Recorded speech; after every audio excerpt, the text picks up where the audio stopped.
Лаборатория Рамос прави целият спектър от изследвания, който се очаква, не само клинична лаборатория, микробиология, вирусология, паразитология, имунология, всичко, което се работи по Здравна каса и много други изследвания, които не са включени в спектъра на Здравната каса. Уникалното, което прави лаборатория Рамос, за което и много ни проверяват, е това, че ние сме на територията на цялата страна.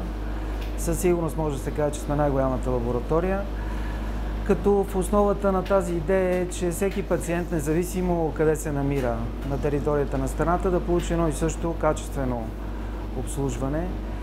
Тоест, ние сме ползвали опита, който е по цял свят, да има няколко големи лаборатории, които да поемат с персонал и с капацитет и с високо качествени машини, да поемат изследването на доста хора, които нямат възможност да дойдат на това място. Това става с така наречените места за взимане на кръв, които са в малки населени места, в места, до които трудно се стига с транспорт.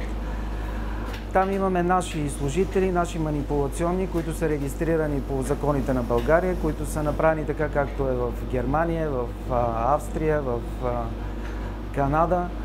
Тази кръв се обработва по специален начин, така както нивото на обработка на кръвта е все едно за клинични проучвания. По същия начин ние го обработваме, в точно определено време отива наш куриер. Ние сме единствената лаборатория, която има доста голяма куриерска мрежа. Този куриер донася до съответната най-близка лаборатория материала, който е взет. Това става в същия ден, в рамките на няколко часа, след което това нещо се обработва и пациента късно след обяд или най-късно на други ден сутринта има изследване. Ние предлагаме наши пакети, които са разработени на базата на опита на нашите специалисти, които са доста ефикасни. Примерно имаме Рамос Мега пакет, който е много добър и дава представа за състоянието на цялото тяло. Начинът, по който обработваме един пациент по Здравна каса е същия начин, по който обработваме един пациент за клинично проучване. Имаме апаратура, имаме доста добри набори от реактиви, които позволяват вместо тази проба да се изпрати в Германия или в Израел, да се направи в България.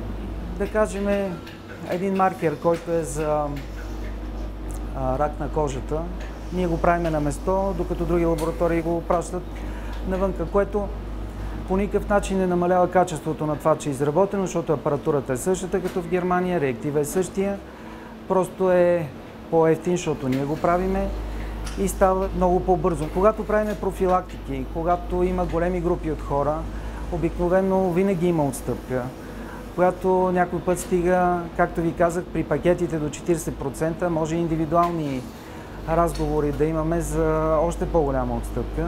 По принцип нашите цени са едни от най-ниските в България. Ние работиме с най-добрите фирми в света. На първо място Abbott, Siemens, на Roche апарати. Това са най-добрите апарати в цял свят. Лаборатория Рамос ползва Abbott, най-големия апарат за биохимия, това е Архитекта. Той дава около 1500 проби на час. Това е голям капацитет. Също така за хематология апаратите, които са зад мене, тези три рубита. От апаратите на Siemens в момента имаме 4 апарата Кентаври. Това са апарати за хормони и туморни маркери. А също така изследваме с теча хроматография и гликирания хемоглобин, което е също най-високото ниво за гликиран хемоглобин. Специално за клиничните проучвания искам да кажа, че ние направихме най-голямото многоцентрово проучване в България, което не беше българско. То беше част от едно световно на AstraZeneca, което е в над 40 града на България направено. И интересното беше, че понеже на AstraZeneca не им се вярваше, че може да го направим, говоря за преди 5 години, не за сега. Сега е по-добре. Ние изключихме предварителен договор с неустойка, че ако не можем да обслужим всичките градове и места, дължиме неустойка на фирмата, освен че няма да ни платят. Накрая бяха възхитени от това, което стана. Каза, че в други страни се е провалило, защото то трябваше да стане на много места, не мога да стане в един център, трябваше на много места. Значи ние още отпреди сме доказали, че можем да ги правим на ниво клинично проучване, където все пак изискванията са доста високи и те проверяват хора не само от България и от чужбина. В биоаналитичната лаборатория към лаборатория Рамос се изследват лекарствени вещества или техни метаболити в човешка кръв, плазма или серум. Ние сме единствената акредитирана в България лаборатория по ISO 17025 за анализ на лекарствени метаболити в човешка кръв, плазма или серум. Това е едно ISO, което, когато се прави клинично проучване, първото нещо, което питат възложителите, имате ли го това ISO? Ние го имаме и освен за клинични проучвания, го използваме, там правиме витамин D, което е най-високото ниво на изработка на витамин D. Клиентите на нашите услуги са най-добрите фармацевтични компании.